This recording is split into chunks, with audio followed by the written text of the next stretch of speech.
ขอกราบทักทายสบายดีและสวัสดีสุขุมสุขคนมื้อนี้ก็มาเฮ็ดเวงานอยู่เด้อเฮิรนล้านทรายงานดองทุกคน แต่ว่ามื้อนี้เนี่ยเป็นมื้อห้างหากาเกม เป็นมื้อห่อข้าวต้มนะว่าแล้วก็ดีทุกคน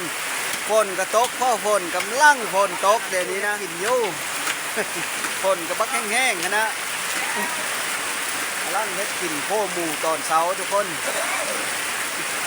ล่างเฮ็ดโคหมูเนี่ยพี่น้องมาโฮมเนี่ยซุ่มผู้ยิ่งกับยูเนอร์เฮิร์นพุนซุ่มผู้ชายเฮ็ดโคหมูเฮ็ดฟักลาบฟักแกงกับยูนี้นะทุกคนตอนนี้เฮาไปเบิ้งน้ำกันว่าเฮาสิเฮ็ดนะเลอฝนตกในนี้นะทุกปิงกับปิงอยู่ ตกมาเมื่อคืนนี้ฝนบ่ทันได้ตกคืนนี่แต่ว่าล่มมาก้อนล่มมาแล้วก็เลยทำเอาอันเต็นไป เต็นปีนมาต่ำเชลาโคแถวนี้ฮาดหมดเลยนะเต็นก็ฮาดหมดเลย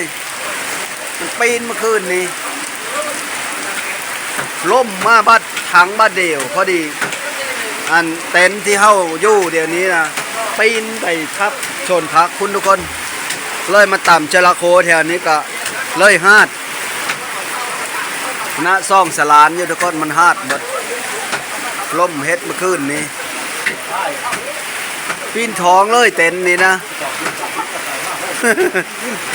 ปีนท้องเลยเฮ้ยเต็นนั่นนี้นะปีนท้องเลยเมื่อคืนนี้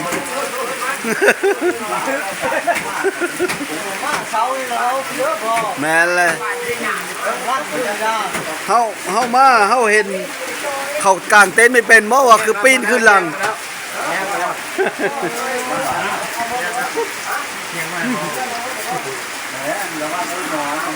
ลังเฮ็ดกิน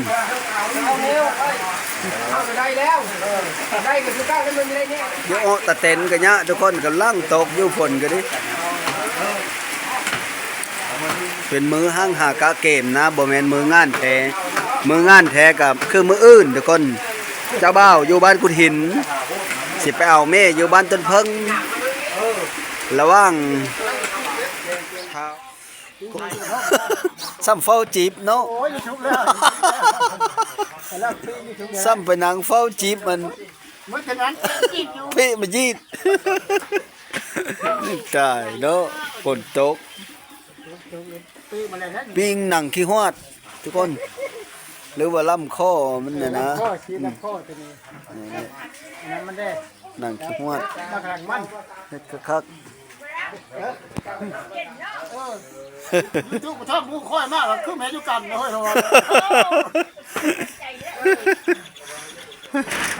เดี๋ยวฝนตกแล้วแห้งคือจะลองว่าไอ้เอาเตะมันแห้งคือนะฮะ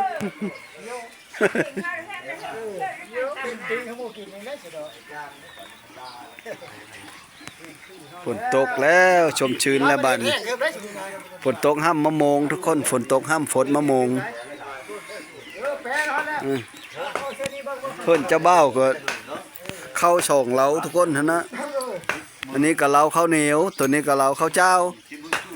อันนี้แหละเพิ่นว่าเราข้าวเจ้าเพ่ง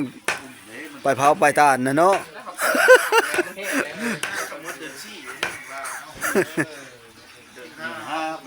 เฮ้ยได้เราข้าวเจ้าได้เราข้าวเหนียวนะอันนี้แล้วนะสองเราเฮ่งกันเลย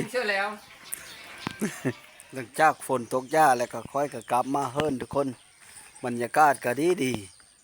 นะฝนตกหญ้าเลย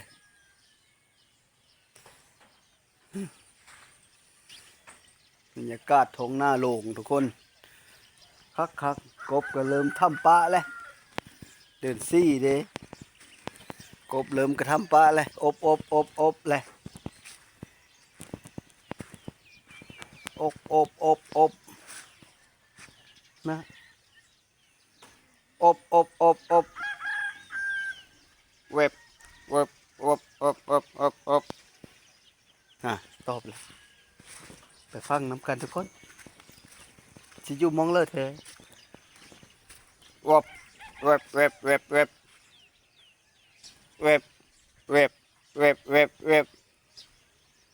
ว็บ มงเลยวะพระคันหน้าฮันทุกคนแวบแวบแวบแวบแวบแวบแวบแวบแวบแวบแวบแวบแวบแวบหงโตบขอเชยแวบแวบแวบแวบแวบแวบแวบแวบแวบแวบแวบแวบแวบแวบแวบแวบเป็นน้ำอั้งหนองอั้งเชน่าพอแล้วนะโอ้บรรยากาศทงหน้าโลกทุกคนควายตามหลังกันเยอะๆอยู่พวก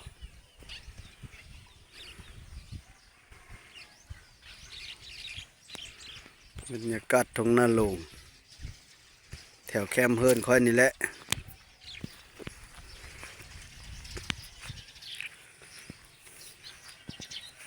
นี่ค่อยพาไปชนพักเลยลาผมเยเอ็ดเผอเฮ็ดเผอเฮ้ย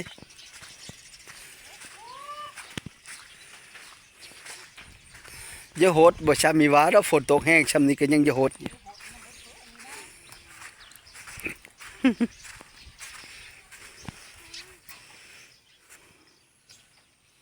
เพิ่นมาเบิ่งผักเพิ่น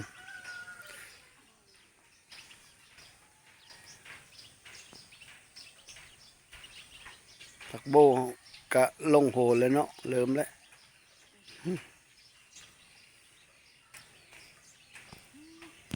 คนบ้านนี่กะเฮาก็สิไปบ่อนงานอีเมื่อกี้นี่ข้อยก็มาแต่พุ่นแหละฝนตกแห้งหลายข้อยก็กลับมาเฮิรนนะบ้านนี้ข้อยก็สิไปอีไปเฮิรนงานกะเกมอย่าเฮ็ดดองหลานชายทุกคนเท้าดงนี้กับนางพี่ช่างและลืมเลยไปนี่จังเบิ้งตอนนี้ก็มาฮอดเฮิรนงานแล้วทุกคนนี่ก็คือบ่อน บ่อนเฮิรนงานทุกคน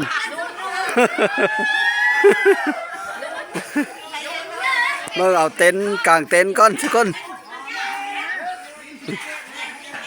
กางเต็นท์นะบ้าน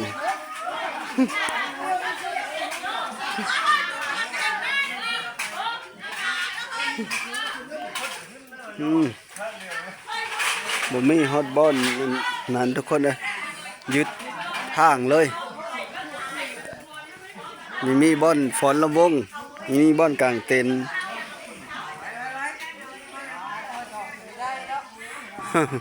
หุ่นเลย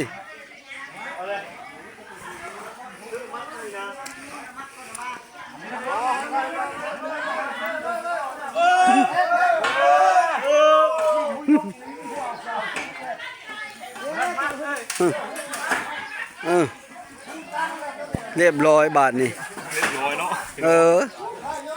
ถามเจ้าเบ้าก่อน สบายดีสบายดีนกสบายดีนั่นเลยตื่นเต้นหมดเลยนั่นเลยชื่อนั่นเลยวะชื่อน้ำฝนโตได้ชื่อนั่นเลยดงมานี่โอ้ยน้ำฝนบ่โก้ยโทษน้ำค้างครับพวกนี้พอจากฝนตกกันแล้วซะจะได้น้ำค้างแล้วนี่นะเห็นบ่อ่างหมดเลยนี่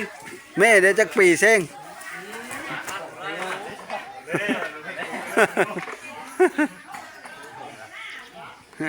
อันนี้ก็คือเฮิรนเจ้าภาพทุกคน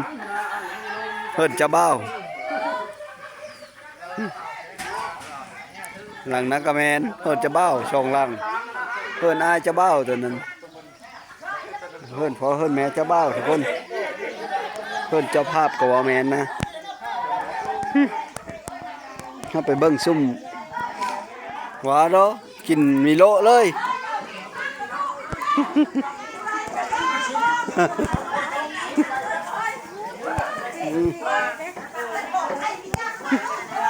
น้องแล้วมาแล้วเนาะสุขสันต์วันวิวาห์เท้าโด่งมานี่นั่งน้ำฝนวันที่4นะแม่จะว่าตอนนี้ก็รถวงดนตรีน้องข้าวหอมกำลังมาส่ง ำลังสิมาลงทุกคนยินดีบริการวงดนตรีจันแซงไส้น้องข้าวหอมสบายดี สบายดีโอ้ถึงงานยูทูบเบอร์กับนี่มันนี่เนาะ แมน อาจจะเต็มเลยมัน จะนักจะเต็ม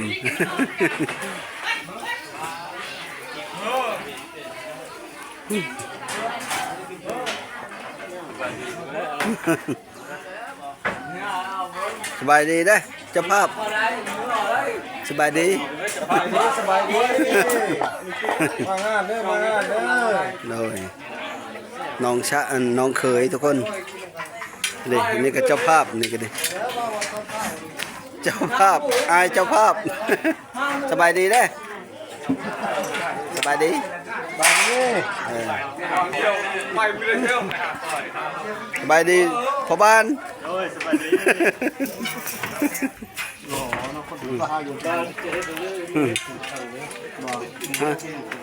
พ่อบ้านผู้ที่3ที่4อยู่ในคณะกับพ่อบ้านเมิดนั่นแหละก็คืองานดองของเขาเส้งหรือว่าเท้าดงมานี่ทุกคนแล้วก็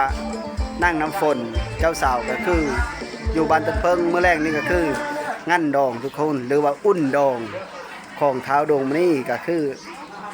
ตอนนี้ก็กำลังห้างหากาเกมท่าเพลินๆเมื่อแรงมาพบปะสังสรรค์กันอยู่เฮิรนเจ้าภาพ บ้านกุดหินเมืองอัศพรทุกคนเท้าดงมานี่งานดองนี่ก็คือพอเจ้าบ้าวทุกคน แล้วก็เมื่อแรกนี้มาตุ้มมาโฮมน้ำกันได้ทุกคนมาหมวนมาซื้อน้ำกันอยู่บ้านกุดหินเมืองอัศพรงานเท้าดงมานี่ วันนี้ก็ที่ว่าคุณดองกันไว้ก่อนสวัสดีครับได้เฮาแล้วส่วนหลายเลยอยากอุ่นดองซะก่อนนะอุ่นดองซะก่อนเราจะค่อยเข้าสู่ประตูวิวาห์เพิ่นว่าหรือว่าเอาสู่พิธีสู่ควันบุคคลต่อแขนในมืออื่นสวัสดีเอาเชิญเนาะที่ว่าตอนนี้ก็กำลังมาแขกเข้ากันได้ทั้งอันพี่เด้อเข้ามาทางด้านในพี่เด้อทางด้านในพี่ยังวางไหลอยู่ตัวตังเข้าก็ได้ยังวางไหลอยู่เนาะเชิญเข้ามาแล้วกันที่ว่าทีละย่างกันเข้ามาทางในทีละเนาะเลือกเอารถคนมักบนใดบนไฟมืดบนไฟแจ้งบอกนะมันคือโคตรซุกก่อนจะได้ออกง่ายเอาเชิญเนาะแต่ว่าอันใดมันตุกพอเนาะอันใดมันยังบ่ทันคักทันเนี่ยอาจจะเข้าว่ากันเด้อเนาะทางเจ้าภาพเข้ากันได้ถือว่าสบายดีเตรียมเต็มที่แล้วเนาะพี่น้องเนาะอันใดยังบ่ทันคักทันเนี่ยก็จะได้เพิ่นก็สิสอบถามมาเติมให้นะพี่น้องเนาะโอ้ยแม่นอันก็ซกกระตาพอดีอยู่นี่สบายดีอันอยู่ใกล้ได้สิได้ออกรู้อยู่ดอกสบายดีสุขคนส เอา บายดี แต่ว่ามาแล้วกันเนาะทางพวกละทั้งเต็นท์นั่นก็ยังวางอยู่เด้อเนาะยังวางอยู่หลายตัวหลายตังกันอยู่ซื้อกันเขามาสบายดีต้อเอามาอันเขามาแล้วกับพวกเราคงก่อนได้เนาะเจ้าภาพต้อนรับสบายดีเป็นกับพี่คือช่องบัตรเชิญนี่สองสบายดีเจ้าสาวเจ้าบ่าวถูกใส่สิได้ไปกับคนทุกวัยเลยมื้อนี้ก็ได้สบายดีสุขคนเนาะสบายดีเจ้าสาวเจ้าบ่าวสบายดีหมดหมู่ทุกคนสบายดี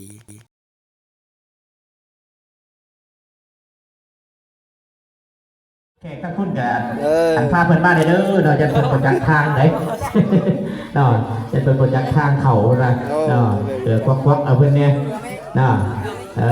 แจ้งครับทางเต็นท์พุ่นก็ยังวางเนาะทางหน้าอีกทางก็ซุกก็ยังวางอยู่เพิ่นว่าเนาะอันฮักกันมาหึงบ่เลิกล่ะ3 ปีไปพบกันมาได้3 ปีเลยยาตุ๊กก็แล้วกันฮักแพงบ่เนาะเนี่ยได้ยาฮักแห้งบ่กดเอาซะก่อนเนาะเจ้าสาวได้ฮักเจ้าบ่าวแห้งบ่มันต้นอีกแต่ก็ซุกเป็นปากอยู่ฮักแห้งเอาซอสเด็ดได้บ้านนึงมันต้นนั่นแหละเพราะงานดองไปเนี่ยเพิ่นว่าเด้จัดให้ได้จักบาทเอาเพื่อเป็นการไปนำเนาะพี่น้องเนาะจังได๋เฮาจะเจ้าสาวขึ้นจะได้จักหน่อยสักวันโอเคสักวันเนาะใจหลายๆเอาฟังเพลงฟังใจกับเนาะขันบรรยากาศเพื่อให้พี่น้องเฮาได้รับประทานอาหารและก็ย่อยอาหารเนาะเอาบนๆกันแล้วกันกับเสียงลำเสียงเพลงนั่งน้ำฝนตอนนี้ค่อยกลับไปส่งบัตรเซิร์นทุกคนส่งบัตรเซิร์นแล้วกับเพิ่นก็ฮับเราน้ำจันทุกคน ถ้าดื่มเพื่อเป็นสิริมงคลแก่คู่สมรส รอถาจักเลยเนาะทางแขกอะไร เพื่อเปิดระบบหอบปฐมมันเลิกวัฒนศาสตร์เราพี่น้องเนาะเอาจะถือว่าถือว่าได้เวลาสมมาประคุณแล้วเนาะทาง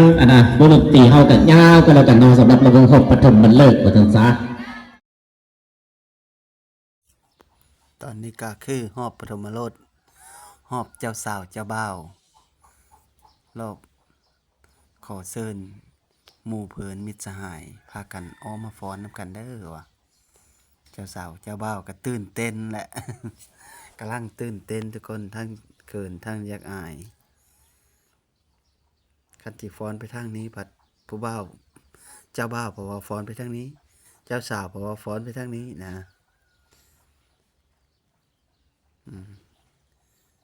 สองฮักให้ยืนยาวมั่นประมาณนี้แหละทุกคนเพลงอันหอบเจ้าสาวเจ้าบ่าวนะเป็นผัวแก้วเมทิพย์ผัวยิบเมเซลเลย ครบมายกมือให้แน่มีผู้ถ่ายรูปกันนั่นเลยเด้อ เจ้าเป็นคือ นะคันครบแล้วก็เอาจับเบียร์กันแล้วกันเนาะจับนางเบียร์กันแล้วกันเด้อ เจ้า นะเอาสดๆเลยนะอยู่กันเด้ออยู่ก่อนระเบิงสักกันนะ เพื่อนหลัง อันผู้ชายหน่อยเนาะบัดนี้เนาะ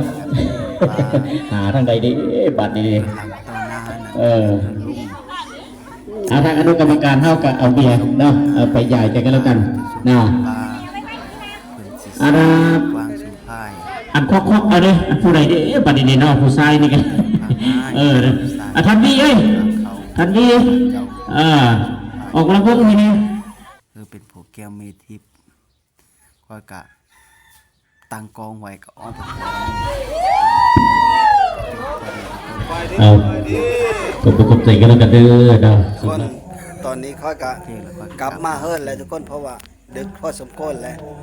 ค่อยกะกลับมาเฮิรนเจ้าของแล้วทุกคนสุดท้ายก็ขอขอบคุณใจนํทุกคนที่เข้ามาติดตามรับชมเด้อและขอให้อยู่ดีมีแห้งขอโชคขึ้นมากระลำพะโลยขอให้นอนรับฝันดีสุขุสุขคนเด้อสบายดี